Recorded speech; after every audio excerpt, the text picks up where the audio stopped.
Oh, wow. That's the furthest This is from Ontario ever been. the I was going to a camp in masonry Quebec. powder magazine. So I took a Where they train, kept explosives. one of those Let me northern see. trains. Can we take a peek? Yeah. I just got back from taking 19,000 steps on my Saturday morning hike and I feel like gold, although my legs do feel like jelly. I went out this morning with the Black Canadian hikers and we went to Limestone Conservation Area, which is about 45 minutes from Toronto.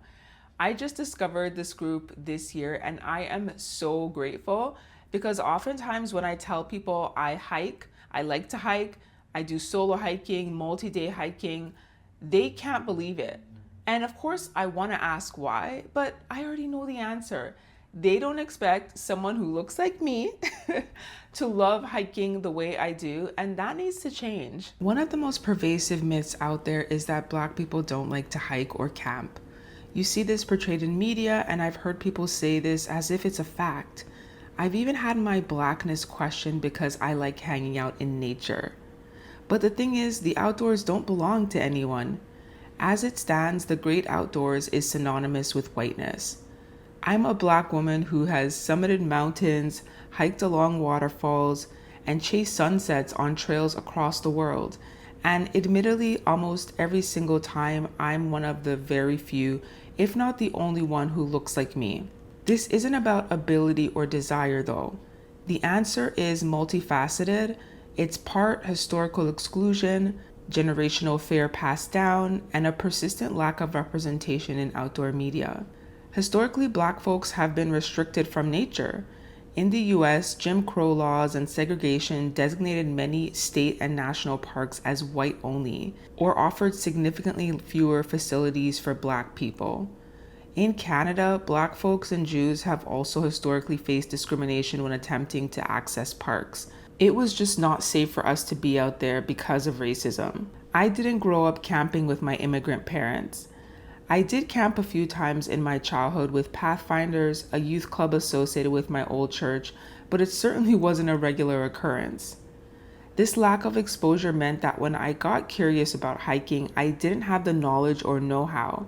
This was a barrier that I had to overcome by intentionally finding the information, watching YouTube videos, talking to employees at outdoor stores, and joining online communities. We've been excluded from these spaces for generations to the point where we actually believe these myths and perpetuate these limiting beliefs. This stereotype keeps us confined and disconnected, and honestly, it makes me angry because of how much joy, peace, and healing I know we are missing out on. For me, hiking is a form of resistance. It's about reclaiming a space that was historically and socially coded as not for us. When I reach a summit, it's not just a physical win, it's an ancestral one. Hiking and being in nature offers so many benefits to our community. First, mental wellness. The restorative power of nature is well documented.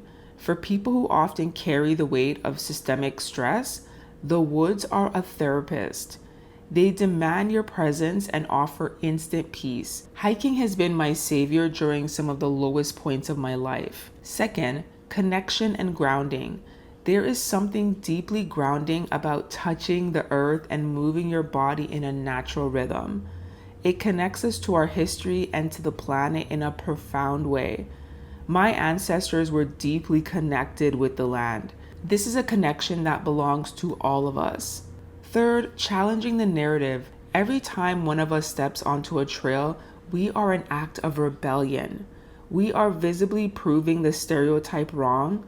We are creating the representation we wish we'd had. We are normalizing Black joy in the outdoors, and what could be better than that? If you've been watching this and are feeling that spark but don't know where to start, here are my 3 quick tips for beginners. 1, start local and small. Your first hike doesn't need to be a national park. It can be a local city trail or a conservation area like the one I went to today. Start with something easy, 1 to 2 miles, and get comfortable with your gear, your pace, and nature. 2, find your people. There are amazing Black hiking and outdoor groups like the Black Canadian Hikers. You can find them through local chapters, Facebook groups, and Instagram communities. I found my group on Instagram. Look up Black Girls Hike or Black Hiking Group. Go with the group. There is power, comfort, and safety in numbers. 3, don't overthink the gear. You don't need a $300 jacket or expensive hiking boots, especially in the beginning. You need comfortable shoes, a water bottle, and the willingness to go. Over time, you can upgrade, but don't let gear be another barrier to entry. And here's a bonus one. Know that it is absolutely normal to feel scared, out of your element, and wondering what's lurking around every bush on those first few hikes.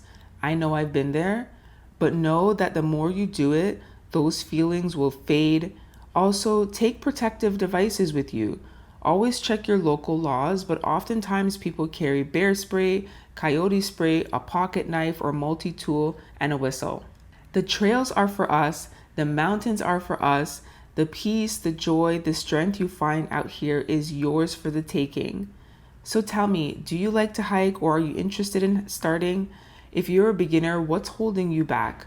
Drop a comment below. If this video resonated with you, give it a thumbs up, share it with a friend who needs a nudge, and subscribe for more adventures. Now get outside.